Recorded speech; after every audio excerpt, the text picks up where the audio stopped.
जय हिंद दोस्तों। आज नरेंद्र मोदी जी ने अभी थोड़ी देर पहले पश्चिम बंगाल के हल्दिया में बड़ी जनसभा को संबोधित किया और कहा कि सबका साथ सबका विकास, लुटेरों का विनाश।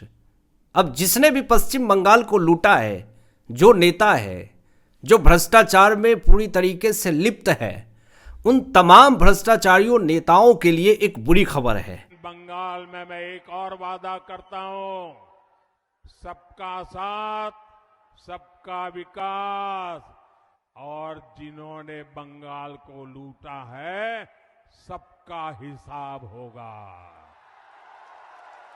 सबका हिसाब होगा।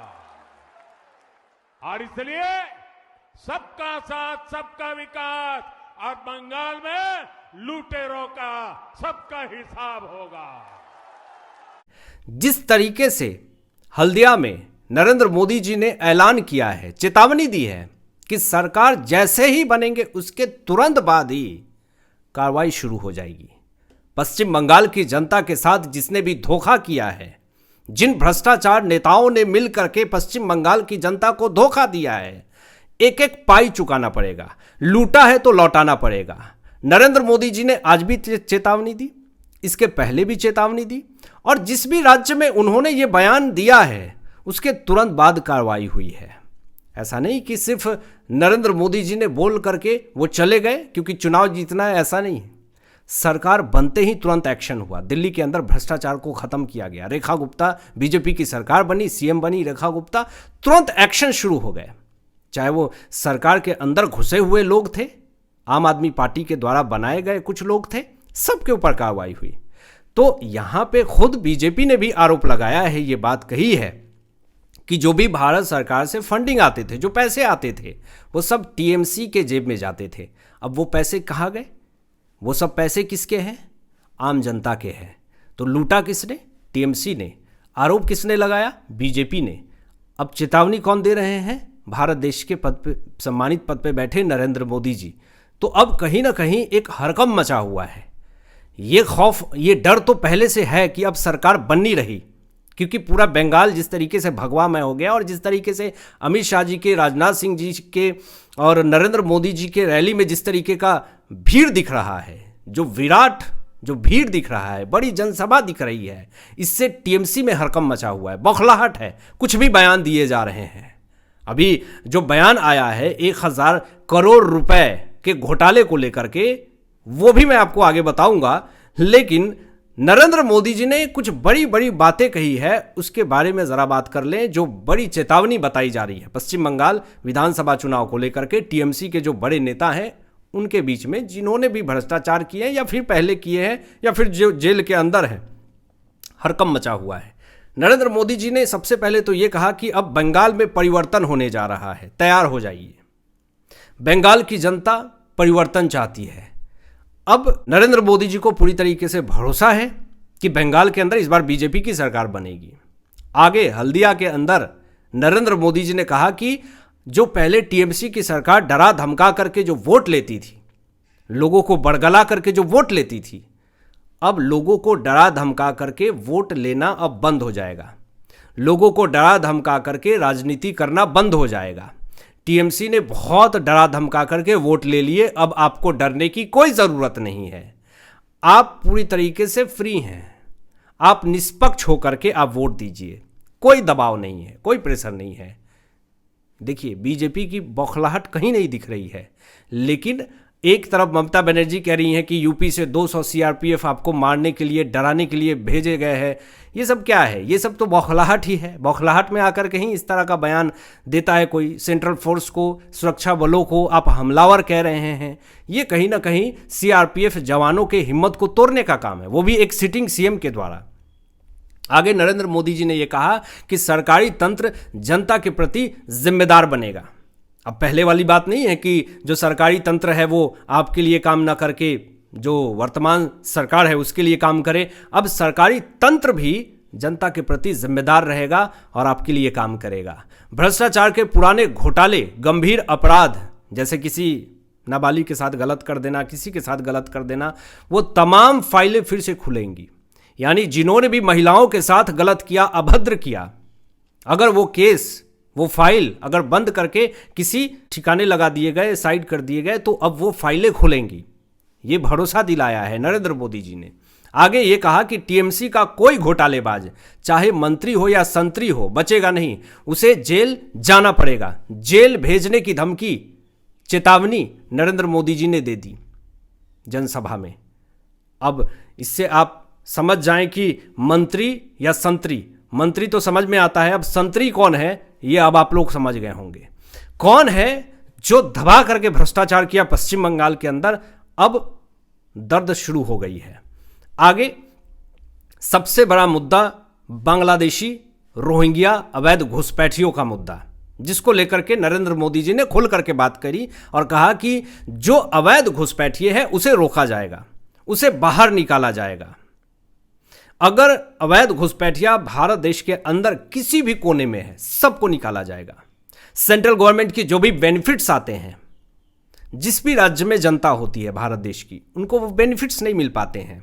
ये रोहिंग्या बांग्लादेशी बेनिफिट्स उठा करके निकल जाते हैं, क्योंकि ये गरीब बेसहारे बन के रहते हैं और सरकार के सारे बेनिफिट्स ये ले लेते हैं, और वहाँ की सरकार को उनके वोट चाहिए होते हैं, तो बेनिफिट्स उनको दिलवाते हैं। ये पूरा जो प्लान चल रहा है, उसको तोड़ने का काम नरेंद्र मोदी जी की सरकार करेगी पश्चिम बंगाल के अंदर।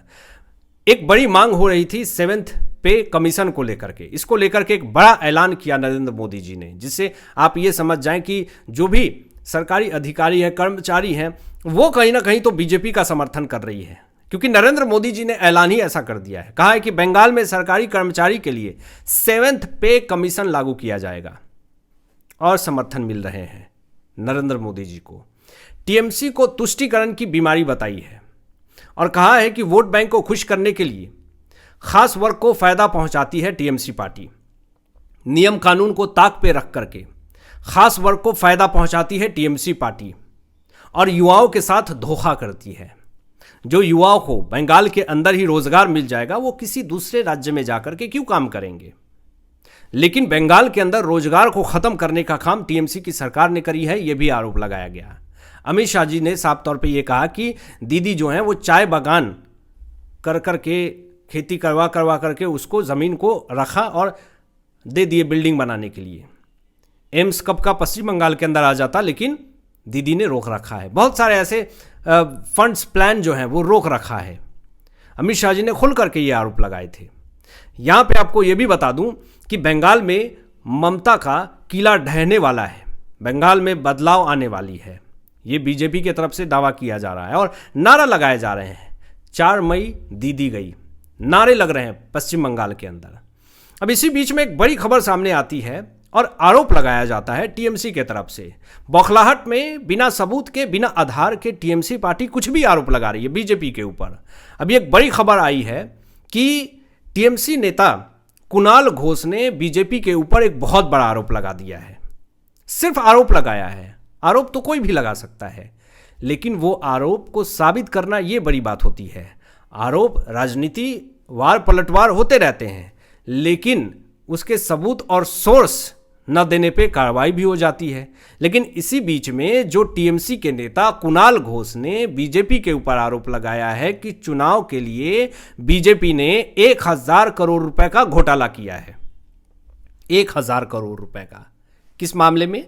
आरोप लगाया कि बीजेपी ने हिंदू मुस्लिम को गुमराह करने के लिए बी और सी टीम बनाई है। और इस मामले में टीएमसी नेता का आरोप है कि हमारे पास जो पहले टीएमसी के नेता रहे और टीएमसी ने जिन्हें निष्कासित कर दिया अपनी पार्टी से, हुमायूं कबीर ने जनता यूनियन पार्टी बनाई, जेयूपी बनाई, उनका एक वीडियो है हमारे पास। ये टीएमसी नेता कुणाल घोष ने एक बड़ा आरोप लगाया और कहा कि उस वीडियो में जो निष्कासित हुए टीएमसी से हुमायूं कबीर, उस वीडियो में ये बोलते हैं कि हमें 200 करोड़ रुपए एडवांस मिले हैं बीजेपी से। ये वीडियो है हमारे पास, ये बयान दे रहे हैं टीएमसी नेता जो हैं कुणाल घोष। अब यहाँ पे सबसे बड़े सवाल ये उठ रहे हैं कि अगर आपके पास हुमायूं कबीर के वीडियो हैं, जिस वीडियो में ये साफ तौर पे कह रहे हैं कि 200 करोड़ रुपए हमें मिले हैं, एडवांस में मिले हैं, तो पब्लिश कीजिए वो वीडियो, पूरी दुनिया देखेगी। और ये बात पता भी चलेगा। लेकिन ऐसे सिर्फ आरोप लगा करके, सिर्फ पब्लिसिटी स्टंट करना और चुनाव को अलग दिशा धरा देना, ये बड़ा ही सोचनीय विषय हो जाता है। अभी इस मामले में जो कुणाल घोष हैं, ये कह रहे हैं कि पीएमओ का कौन सा अधिकारी इस साजिश में शामिल है। ये खुद सवाल पूछ रहे हैं, आप आरोप लगा रहे हैं और कह रहे हैं कि पीएमओ का कौन सा अधिकारी इस साजिश में शामिल है। तो आप सवाल मत पूछे, आप अगर कंफर्म हैं, अगर हुमायूं कबीर के वीडियो है आपके पास तो वो पब्लिक करें और पीएमओ का कौन अधिकारी है उसका भी नाम पब्लिक करें, इस पर जांच बैठेगी। लेकिन बौखलाहट में आकर के सिर्फ आरोप प्रत्यारोप किया जा रहा है। अभी नितिन नवीन बीजेपी अध्यक्ष हैं, उनका एक बयान आता है कि दीदी अब बंगाल की चिंता अब हम करेंगे, आपने सिर्फ बांग्लादेशियों की चिंता की है। बंगाल बहुमत के साथ सरकार बनाने जा रही है, ये भी बीजेपी दावा कर रही है और इस पर दूर दूर तक ममता बनर्जी पश्चिम बंगाल के अंदर सरकार बनाती हुई नहीं दिख रही हैं। आपकी क्या राय, इन तमाम विषयों पर अपनी विचार व्यक्त कीजिएगा और मिलते हैं लेटेस्ट ब्रेकिंग एनालिसिस के बाद। तब तक अपना ध्यान रखें, ख्याल रखें। सत्यमेव जयते। जय हिंद।